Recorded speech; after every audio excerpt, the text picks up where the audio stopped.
My name is Strive Herath. Welcome to my reaction video. Before we get into this, thank you everyone who has subscribed to my channel so far. If you haven't yet and you like this content, please go down below, hit subscribe, let me know what you would like for me to react to or what you would like to see future on my channel. Now, Honest Trailers, Masters of the Universe 1987. He-Man and the Masters of the Universe was one of my favorite movies growing up. I saw it, a few years after it came out. Absolutely amazing to me at that point. It was one of those childhood movies where you really, really loved it. I watched it, I think, for the last time about, 5-6 years ago.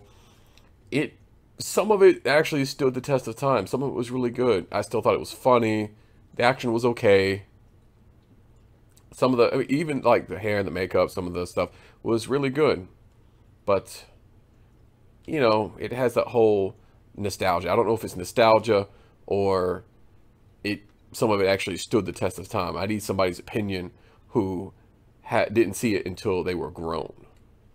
Let me know down below if you have seen it and only watched it when you were an adult and what you think of it now, maybe a few years later. Or if you haven't seen it, go watch it and let me know what it's like for you. Now, let's get into this and see how well they do this Honest Trailer for He-Man and the Masters of the Universe. Relive the first terrible movie based on action figures. That's also the kinkiest terrible movie based on action figures. Kneel before your master. The safe word is cringer. Masters of the Universe.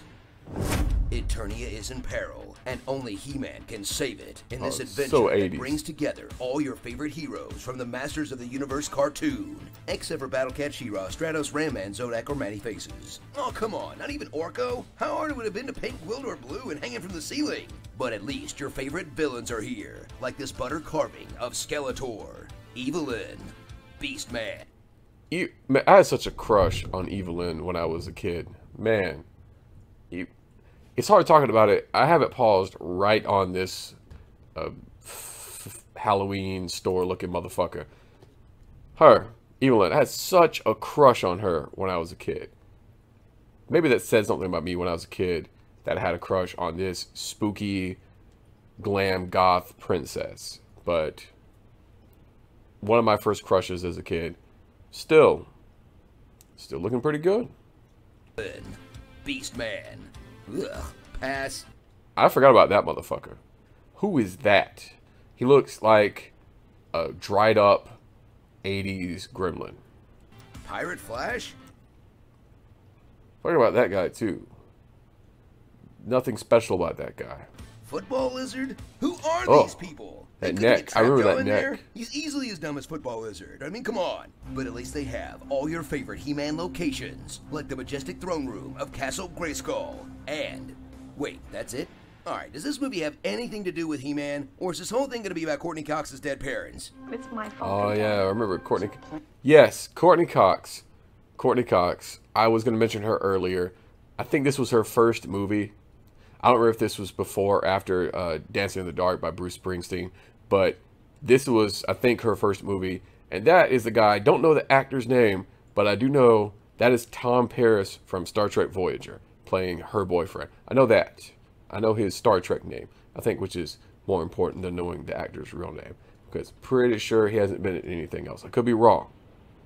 If you know of any other movies he's been in, let me know. I'll check them out. Plane crash. Those things just happen.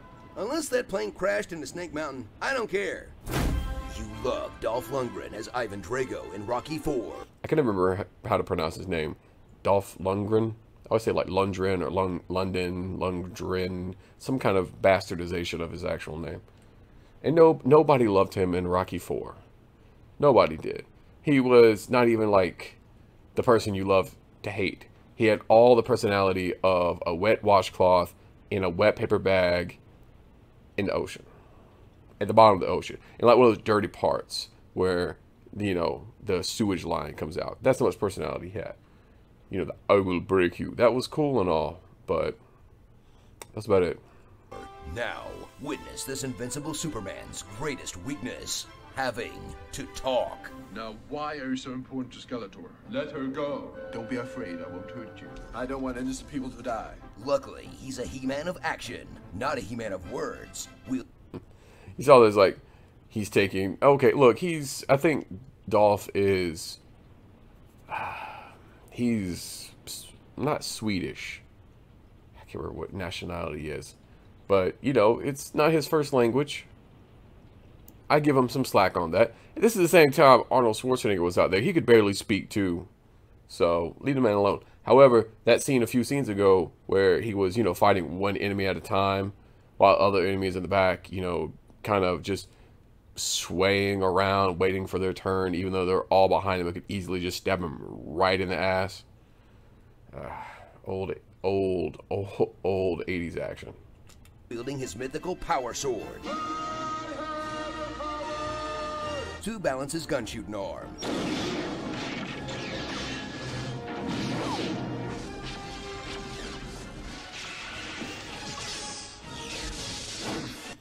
He-Man just deflected a laser blast. I'm sure, like, Rooster Teeth or whoever, DBX, will, or Death Battle will make He-Man, if they haven't already, and we'll have to put in there that he apparently can deflect laser blasts with his sword. That's going to be interesting. But who cares? He-Man's in less than half of this He-Man movie, leaving plenty of time for the real stars, like Wildor. Native clothing. A dwarven scientist who looks like they shot Billy Barty's face with a shotgun full of prosthetics. Skeletor, a tour de force performance from Frank Langella, whose acting could rip the fabric of space and time, but not the fabric covering his nostrils. And hey, look, that was a great costume. Don't give them shit for that. Skeletor's costume was one of the best parts of this whole movie, and yes, he was amazing acting performance.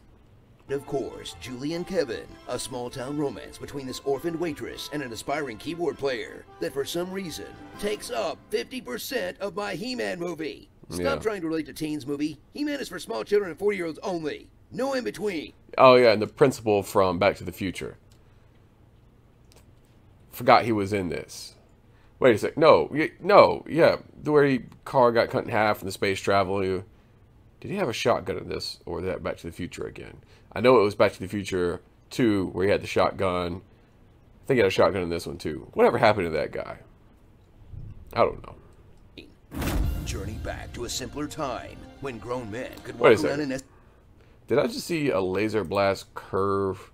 I think I just saw a laser blast curve. Oh, there's that guy. Yeah. What happened to that guy? No in between. Journey back to a. You saw them curve, right? Like everything's getting sucked in to the wormhole, portal, whatever. Laser blast should go right in. Why does it get deflected? Maybe an energy variance.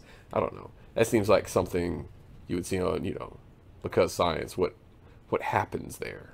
A simpler time when grown men could walk around in S&M gear without arousing suspicion.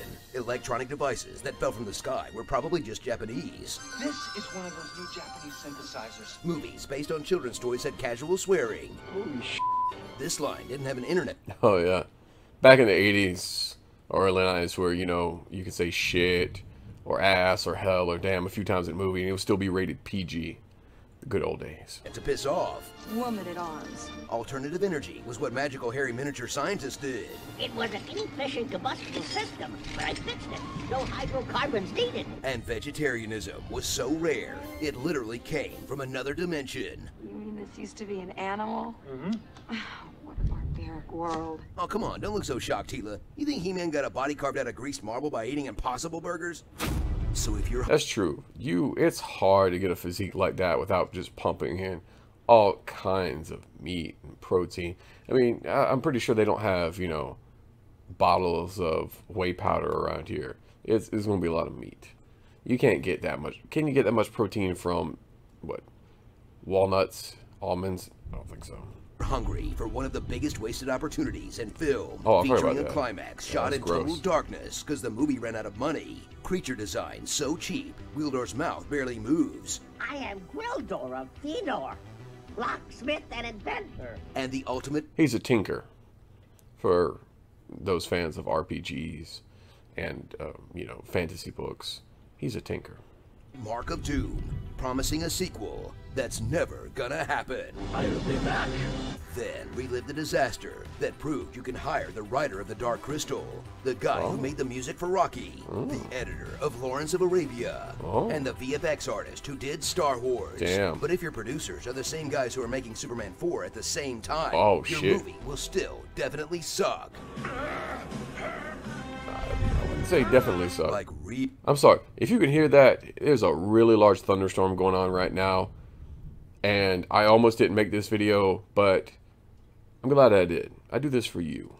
Anybody who's watching, this is for you. If that thunder cuts me off, I'm going to start right back up here. real bad. Mo. Mo? Mo. Mo. Mo. I used to do this to dogs all the time after I would see this movie. I would just go up to them and moo at them. I figure, you know, I speak the same language as other people that look different than me. You know, you figure cows, dogs, they're not the same thing, but they're both animals. You figure maybe, you know, dog might understand moo. They don't. Starring By the power of Numbskull! Bone Joe is ready. That is the second or third Bonesaw from Macho Man from first Spider-Man reference I've seen or heard in the past like 3 or 4 days. I don't know what's going on with this, but yeah. Bonesaw is ready. Love it. Sorry for the bad Macho Man impersonation. Had to do it. So no one told you He-Man's gonna come your way. So glad they did the clap. Kevin. Hashtag not my Orko. The Crystal Skull. Huh. Evil. Lynn. Evelyn. Oh, I get it. Yeah. The Macy's Thanksgiving Day Parade. Wasn't very subtle. Skeletor? The Skeletor's forces were hunting me down. Any four of Skeletors is a friend of ours. Skeletor knew what he was. Yeah, I never noticed that. Never noticed Skeletor. Never noticed it. There was another movie I seen recently where they mispronounce the person's name a few times. Can't remember what it was. doing. Eternia Newton-John. Hobocop. The authority figure from every 80s movie. Yes. What is this, a circus act? Son, your ego is writing checks your body can't... Oh, totally forgot he was in Top Gun. I'm sorry. He's overshadowed in Top Gun. I mean, you know, Tom Cruise. Before he really started shaving that unibrow. Cash. You got a real... There he is. Got a real attitude. Slacker. You're a slacker, McFly. Why did he not call He-Man a slacker? Well, you can't call somebody who looks like that a slacker. Maybe Wildor. Call him a slacker. Attitude problem, McFly. You're a slacker. And characters saying the name Gwildor. Gwildor. Thundor. I just made that up. Thank you very much. That's it for me. Thundor, Gwildor. That's my peak right there. Why are they saying his name so much? Wait, did he just say it twice? He just said it twice. Jesus. I need like a CinemaSins count on this. You know, just like how many times did it just say Gwildor? One of those like Mario ones where it just keeps popping up and multiplying exponentially. Courtney Cox's Dead Parents. Featuring Gwildor. Featuring Gwildor, right. Could be worse. Could be Snarf. That is not how cleaning up works. Did this honest traitor cast hideous laughter on you? Oh, wait. We gotta watch the, watch him say whatever he's gonna That's say. a D&D spell. That's what Which you everyone know by watches now. these You for. watched our new episode of Fandom Uncovered, Dungeons and Dragons. Oh. Please subscribe so I can eat later. Please subscribe so I can eat later. And also, because of my subscription drive video, totally did not plan this out, but I'm an opportunist. I have a subscription drive going on right now with tiers set up waiting for me to do things for you once I hit the subscribe numbers. I'll let you know. 22 is a video dedicated solely to calling out all my subscribers. 50 is I'm going to increase my area, bigger area, have a whole nice setup, And 100 is all of that plus a live video where we can talk, discuss future content, past reactions, Q&A, all that good stuff. Like I said, opportunists. Hit that red button. You know you wanna. That was diabolical. I've had this voice since I was 10 years old. That sounded like, yep, caught it right in time. I've had this voice since I was about 12, maybe 13 years old. My voice started changing. I'm no epic voice guy, but you know. So, Honest Trailers, Masters of the Universe. I always call it He-Man and the Masters of the Universe. It's a He-Man movie. Well, according to this, it's a Gwildor / Courtney Cox and the guy who plays Tom Paris in Star Trek Voyager movie. But you know what? I would still sit down and watch this. If I were watching TV somewhere and I was flipping through, I know that seems odd, flipping through channels now, where you could just say, hey, show me this. But if I were to be somewhere and that came on, I would totally watch it and enjoy it. Except for now, I will try to keep track of them saying Gwildor and Skeletor instead of Skeletor. But, you know, it's like Star Wars with Han and Han, you know? That's not, I don't think that was the movie I was thinking of, but that's a good example of it. Some people call him Han, some people call him Han, like Billy D. Williams, Lando Calrissian, Han Solo. Yeah, doesn't sound right. Anyways, this has been Honest Trailers, and I've been Strife Hereath. Thank you very much for watching. Don't forget, like, comment, share, and subscribe. Thank you very much. See you next time.